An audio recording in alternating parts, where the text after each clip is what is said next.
कहते हैं कि दुनिया में मन सबसे ज्यादा शक्तिशाली चीज होती है। अगर किसी चीज को तुम पूरे मन से चाह लो तो तुम उसे हासिल कर सकते हो। ये मैं नहीं कहता, ये सभी महापुरुषों का कहना है। लेकिन अगर ये सत्य है, ये सच है, तो जो हम अपने मन से चाहते हैं वो हमें हासिल क्यों नहीं होता है?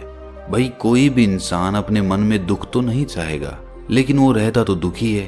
हर इंसान अपने मन से तो कामयाब होना चाहता है, खूब पैसा कमाना चाहता है, लेकिन फिर भी वो कामयाब नहीं होता। भला ऐसा दुनिया में कौन इंसान होगा जो अपने मन में ये चाहेगा कि मैं नाकामयाब रहूं या मैं पैसा ना कमाऊं? सोचने की बात है। तो इसमें दो चीजें निकल के सामने आती हैं। या तो वो महापुरुष गलत थे जिन्होंने ये बात बोली कि मन से चाही हुई चीज हासिल हो जाती है, या फिर हम गलत हैं। आज की कहानी जो मैं आपको सुनाने वाला हूँ उसमें आपको एक ऐसा मंत्र मिलेगा।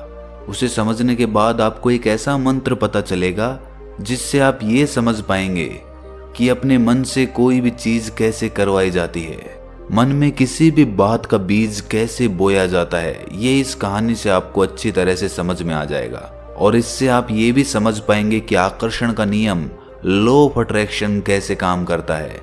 कहानी छोटी सी है लेकिन बहुत ही गहरी है। इससे पहले कि आप इस कहानी में खो जाएं, इस चैनल को सब्सक्राइब जरूर कर लें। तो चलिए ये कहानी शुरू करते हैं। एक बार की बात है, एक आदमी के जीवन में सिर्फ दुख ही दुख थे। वो जो भी काम करता उस बेचारे का वो काम पूरा ही नहीं होता। घर में आता तो घर में कलेश बना रहता, किसी से कोई मदद मांगता तो कोई उसकी मदद नहीं करता। ऐसा लगता था कि चारों ओर से दुखों का पहाड़ उसी पर टूट पड़ा है। उसे समझ नहीं आ रहा था कि मैं इन दुखों से पार कैसे पाऊं। वो दिन रात यही सोचता रहता कि अपने दुखों से छुटकारा कैसे पाना है। इसी कारण से वो रात में सो भी नहीं पाता था। उसकी आंखों के नीचे बड़े बड़े काले घेरे बन गए थे, जो इस बात का प्रतीक थे कि वो आदमी कितना दुखी है और कितना चिंतित है। कभी कभी तो उसके मन में आत्महत्या करने के भी ख्याल आते थे, लेकिन अपने परिवार की चिंता करके वो ये कदम नहीं उठा पाता था। वो इतना दुखी हो गया कि उसने निर्णय किया कि वो इन दुखों से छुटकारा पाके रहेगा। इसके लिए चाहे उसे कितनी भी मेहनत करनी पड़े, कुछ भी करना पड़े, चाहे अंगारों पे चलना पड़े, लेकिन इन दुखों से छुटकारा हासिल करके रहेगा। ऐसे ही एक दिन उसने अपने मित्र से पूछा कि मैं अपने जीवन को कैसे सुधारूं। उसके मित्र ने उसे बताया कि तुम किसी बाबा के पास जाओ। बाबाओं के पास ऐसा मंत्र होता है जिससे सारे दुख मिट जाते हैं, जीवन खुशियों से भर जाता है और धन संपदा भी हासिल हो जाती है। तुम किसी ऐसे बाबा को ढूंढ लो, बस तुम्हारा काम बन जाएगा। उस आदमी के मन में ये बात पूरी तरह से पक्की बैठ गई कि कोई बाबा ही मेरा दुख दूर कर सकता है, और इसीलिए उसे किसी भी बाबा के बारे में पता चलता तो वो उस बाबा के पास पहुंच जाता। वो उस बाबा को अपनी समस्या बताता और उससे उसका समाधान पूछता और कहता कि बाबा, मैं कुछ भी करने के लिए तैयार हूं, लेकिन मेरी इन समस्याओं से मुझे छुटकारा दिला दीजिए। आप जो कहेंगे मैं वो करूंगा, लेकिन मेरे जीवन को सुधार दीजिए। बाबा उसे कुछ टोने टोट के बता देते थे करने के लिए, और बदले में दान दक्षिणा ले लेते थे कि ये टोना टोटका करने के बाद तुम्हारे घर में सुख शांति बनी रहेगी, बस इस टोटके को पूरी विधि के साथ करना। वो आदमी घर लौटकर पूरी विधि के साथ टोने टोटके करने लगा, लेकिन बहुत टोने टोटके करने के बाद भी उसके जीवन में कुछ बदलाव नहीं आया। इसके विपरीत उसका जीवन और ज्यादा दुखी हो गया। जो भी बाबा उसे टोना टोटका देता था वो बदले में उससे दान दक्षिणा लेता था, जिससे उसका धन भी धीरे धीरे खत्म हो रहा था। इससे उसके जीवन में दुख और ज्यादा बढ़ गए। तब उसे लगा कि बाबाओं के पास जाने से तो मेरे जीवन में दुख कम होने की बजाय बढ़ते ही जा रहे हैं, तो मुझे क्या करना चाहिए? बाबाओं के पास जाऊं या ना जाऊं? फिर एक दिन एक आदमी ने उसे बताया कि तुम अपने घर में किसी पंडित को बुलाकर हवन करवा लो। हवन होगा, घर शुद्ध हो जाएगा। कोई भी बुरी ऊर्जा होगी घर में तो वो घर से बाहर चली जाएगी। किसी पंडित को बुलाकर पूरे विधि विधानों से मंत्रोच्चारण कराओ और हवन कराओ, जिससे घर में सुख शांति आए। उस आदमी के मन में ये बात बैठ गई और उसने एक पंडित को अपने घर पर बुलाकर हवन करवा दिया। हवन अच्छी तरह से संपन्न हुआ। बदले में पंडित ने भी अच्छी दान दक्षिणा ली और उसके बाद वो वहां से विदा हो गया। लेकिन कुछ दिनों के बाद उस आदमी को महसूस हुआ कि उसके जीवन में अब भी कोई बदलाव नहीं आया है। अब वो आदमी पूरी तरह से दुखी हो गया और ज्यादा परेशान हो गया। अब तो उसे लगने लगा था कि मेरे जीवन में से दुख कभी खत्म ही नहीं होंगे।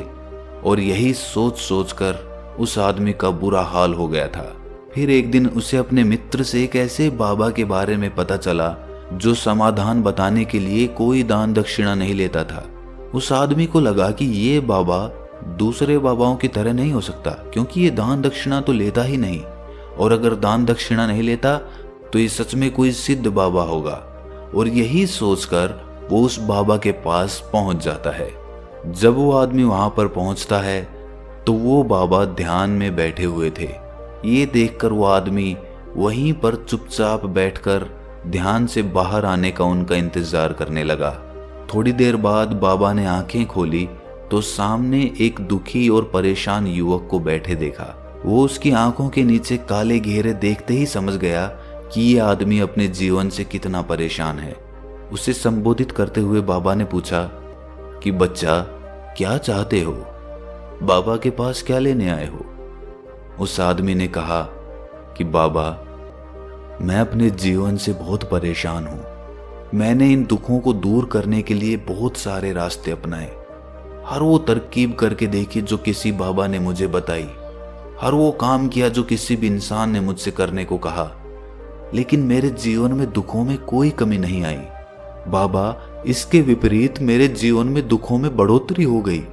मुझे समझ नहीं आ रहा है कि मैं क्या करूं। कभी कभी तो मैं आत्महत्या करने की सोचता हूं, लेकिन अपने परिवार की सोचकर मैं ये कदम नहीं उठा पाता। मैंने आपके बारे में बहुत सुना है बाबा, और मैं बहुत उम्मीद के साथ आपके पास आया हूं। कृपया करके मुझे कोई ऐसा मार्ग बताएं जिससे मुझे अपने दुखों से छुटकारा मिल जाए। मैं अपने दुखों से छुटकारा पाने के लिए कुछ भी करने को तैयार हूं। आप मुझे कोई भी रास्ता बताएं, चाहे वो रास्ता कितना भी कठिन क्यों ना हो, मैं उसको पार करके रहूंगा। बाबा ने महसूस किया कि आदमी तो सच में बहुत परेशान है। बाबा ने उसकी बात सुनकर कहा कि बच्चा, दुखों को दूर करने के लिए मंत्र ऐसे ही नहीं मिलते। मंत्र पाने के लिए कुछ करना पड़ता है। तुम कुछ कर सकते हो? ये सुनकर पहले तो उस आदमी ने सोचा कि ये बाबा भी मुझसे दान दक्षिणा ही मांगेंगे, लेकिन और कोई रास्ता ना पाकर उस आदमी ने कहा कि बाबा, आपको जितनी भी दान दक्षिणा चाहिए मैं देने के लिए तैयार हूं, लेकिन आपका मंत्र सच्चा होना चाहिए, वो पूरा होना चाहिए, उसका फल मुझे मिलना चाहिए। उसके बाद मैं आपको जो भी दान दक्षिणा लेना चाहते हो वो दे दूंगा। बाबा ने कहा कि दान दक्षिणा तो बहुत छोटी सी चीज है, मुझे वो नहीं चाहिए। इस पर वो आदमी सोच विचार करके बोला, तो बाबा, मैं अंगारों पे भी चलने के लिए तैयार हूं, आप मुझे बस आज्ञा दीजिए। बाबा ने कहा कि अंगारों पे चलने वाली छोटी चीज मैं तुमसे नहीं कराने वाला। मैं जो तुमसे कराने वाला हूं वो बहुत कठिन मंत्र है, उसे पूरा कर पाओगे? बाबा ने कहा कि बाबा, आप मुझे बताइए तो सही, मुझे करना क्या होगा, मैं कुछ भी करने को तैयार हूं। इस पर बाबा ने उसे कहा कि यहां से जब तुम अपने घर जाओ तो रास्ते में अपने मन में ये दोहराते जाना कि मैं सुखी हूं, मैं सुखी हूं, मैं सुखी हूं। बार बार अपने मन में यही दोहराना, और याद रहे जुबान पर ये नहीं आना चाहिए, ये सिर्फ मन में दोहराना है। ये सुनकर वो आदमी बोला, बाबा, बस इतनी सी बात, ये तो मैं चुटकी बजा के कर लूंगा, लेकिन इससे होगा क्या? बाबा बोले कि इस मंत्र को करके देखो, वैसे भी तुमने इतने बाबाओं के मंत्र किए हैं तो इस मंत्र को भी करके देख लो। उस आदमी ने सोचा कि बाबा कुछ दान दक्षिणा तो ले नहीं रहे और छोटा सा मंत्र है, इसे तो मैं कर ही लूंगा। वो बोला, ठीक है बाबा, मैं ये मंत्र जरूर करूंगा। वो आदमी ये कहकर वहां से उठकर चलने लगा, लेकिन जैसे ही वो चलने लगा, पीछे से बाबा ने बोला कि बच्चा, एक बात याद रखना, जब तुम ये मंत्र अपने मन में दोहराओ तो तुम्हारे मन में बंदर के विचार नहीं आने चाहिए, बंदर का ख्याल भी नहीं आना चाहिए, तो ही ये मंत्र सिद्ध होगा। वो आदमी बोला, मुझे तो आज तक बंदर का कोई विचार नहीं आया, तो अब क्यों आएगा? आप चिंता मत करिए बाबा, मैं बस मन में यही दोहराऊंगा कि मैं सुखी हूं, मैं सुखी हूं। इसके अलावा बंदर का कोई विचार मेरे मन में नहीं आएगा। ये कहकर वो आदमी वहां से चल दिया। वो अपने मन में मैं सुखी हूँ, मैं सुखी हूँ ये दोहराता हुआ थोड़ी दूर ही चला था कि उसके मन में अचानक बंदर का ख्याल आ गया। बंदर का ख्याल एक बार आया और चला भी गया, लेकिन उस आदमी ने सोचा कि आज तक तो मुझे बंदर का कोई विचार नहीं आया, ये आज बंदर का विचार क्यों आ गया। और ऐसे करके उसने उस बंदर के विचार को पकड़ लिया। वो ये भूल गया कि मुझे क्या मंत्र दोहराना है और वो बंदर के बारे में सोचने लगा। जब थोड़ी देर बाद उसे फिर से होश आया तो वो फिर से अपना वही मंत्र दोहराने लगा जो बाबा ने उसे बताया था, मैं सुखी हूँ, मैं सुखी हूँ। लेकिन अचानक से उसे सामने एक बंदर दिखाई दिया और ये देखकर उसके मन में फिर से बंदर का विचार उठ गया और वो अपने अंदर से इस विचार को बाहर फेंकना चाहता था। वो चाहता था कि मेरे अंदर किसी भी तरह बंदर का विचार ना आए, लेकिन उसे तो सामने बंदर ही दिखाई दे गया।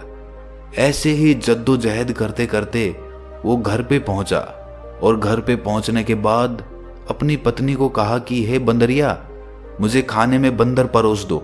और जब उसे एहसास हुआ कि उसने क्या बोल दिया तो वो अपने बाल नोचने लगा। वो दीवारों में सर मारने लगा कि आज तक मुझे बंदर का कोई विचार नहीं आया और आज मुझे ये क्या हो गया है कि मुझे हर जगह बंदर ही बंदर नजर आ रहे हैं, ये कैसी माया है। यही सोच सोच कर वो आदमी रात भर सो नहीं पाया। रात भर करवटें बदलता रहा और सुबह उठकर सीधे उसी बाबा के पास पहुंच गया और उसके चरणों में गिरकर कहा कि बाबा, पता नहीं क्या चमत्कार हो रहा है, आज तक मुझे बंदर का कोई विचार नहीं आया, लेकिन कल से जब से आपने मुझसे कहा कि बंदर का विचार नहीं आना चाहिए, तब से मुझे हर जगह बंदर ही बंदर नजर आ रहे हैं। उस आदमी ने कहा कि बाबा, मुझे तो आपके पीछे पेड़ पर बैठा हुआ बंदर भी केले खाता हुआ दिखाई दे रहा है, ये हो क्या रहा है बाबा। ये सुनकर बाबा हंसने लगे। बच्चा, मन का जाल एक ऐसा जाल है जिसे समझ पाना इतना आसान नहीं है। बंदर तो तुम्हारे रास्ते में पहले भी आते थे। जब तुम मेरे पास आए थे तो इन्हीं पेड़ों पे ये बंदर घूम रहे थे, लेकिन तब तुम्हारे ध्यान में ये बंदर नहीं था, तब तुम्हारे ध्यान में सिर्फ अपने दुख थे। इसके बाद बाबा ने उसे बताया कि बच्चा, हम जिस चीज से भी दूर भागना चाहते हैं वही चीज हमारे मन में बहुत गहरे में प्रविष्ट हो जाती है, वो हमारे अंतर मन में समा जाती है। असल में हम जिस चीज से भी छुटकारा पाना चाहते हैं उससे छुटकारा इसीलिए पाना चाहते हैं कि वो हमारे साथ बहुत गहरे से जुड़ी हुई है, और हम जितना ही उससे छुटकारा पाना चाहते हैं वो उतनी ही गहरी हमारे मन में बैठती चली जाती है और आखिरकार वो हमारे अंतर मन में छा जाती है।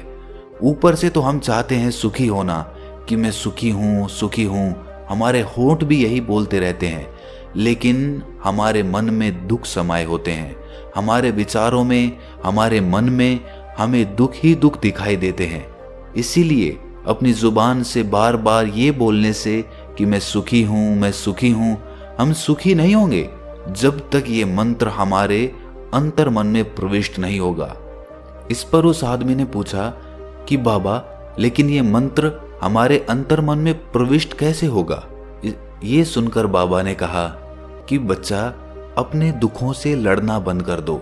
जब तक तुम अपने दुखों को दूर करने की सोचते रहोगे तब तक वो दुख तुमसे चिपके रहेंगे, तब तक वो दुख तुम्हारे अंतर मन पर अपना राज जमाए बैठे रहेंगे।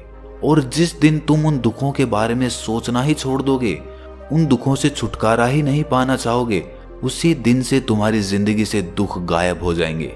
क्योंकि किसी भी चीज से छुटकारा पाने के लिए हमें उस चीज के बारे में सोचना पड़ता है, और हम जितना ही उस चीज के बारे में सोचते हैं वो उतनी ही गहरी हमारे मन में प्रविष्ट होती चली जाती है। हम अधिकतर समय दुखों के बारे में ही सोचते हैं।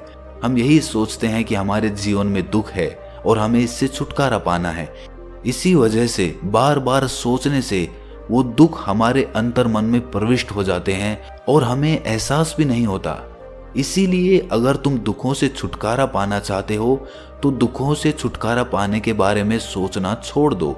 तुम्हें दुखों से छुटकारा मिल जाएगा। अक्सर आदमी धूम्रपान छोड़ना चाहता है, शराब छोड़ना चाहता है, सुबह अपने आप से ये वादा करता है कि मैं कोई भी गलत काम नहीं करूंगा, लेकिन शाम को जब लौटता है तो नशे में चूर होकर लौटता है। ऐसा क्यों होता है कि जो हम सोच रहे हैं वो पूरा कर ही नहीं पा रहे हैं? असल में हम उस चीज को बहुत ज्यादा तवज्जो दे रहे हैं, उस चीज को बहुत ज्यादा अहमियत दे रहे हैं। जब भी हम उस चीज को छोड़ने के बारे में सोचते हैं तो हम उसकी इम्पोर्टेंस यानी कि विशेषता और ज्यादा बढ़ा देते हैं। हमारा मन उस चीज के बारे में जितना ज्यादा सोचेगा, शराब या धूम्रपान छोड़ने के बारे में जितना ज्यादा सोचेगा, हमारा मन उतना ही उस चीज के पीछे ज्यादा भागेगा। हमें उस चीज से लड़ना नहीं है, बल्कि बिना सोचे गुजर जाना है। और अगर इस मंत्र को हम समझ लेते हैं तो हम अपने जीवन में जो भी पाना चाहते हैं उसे अपने अंतर्मन में डाल सकते हैं। और एक बार वो लक्ष्य हमारे अंतर्मन में बैठ जाता है तो फिर सफलता पाने में कोई समस्या नहीं आती, कोई दिक्कत नहीं आती। तो दोस्तों, कैसी लगी आपको ये कहानी कमेंट सेक्शन में ज़रूर बताएं, और अच्छी लगी तो इस चैनल को सब्सक्राइब करना ना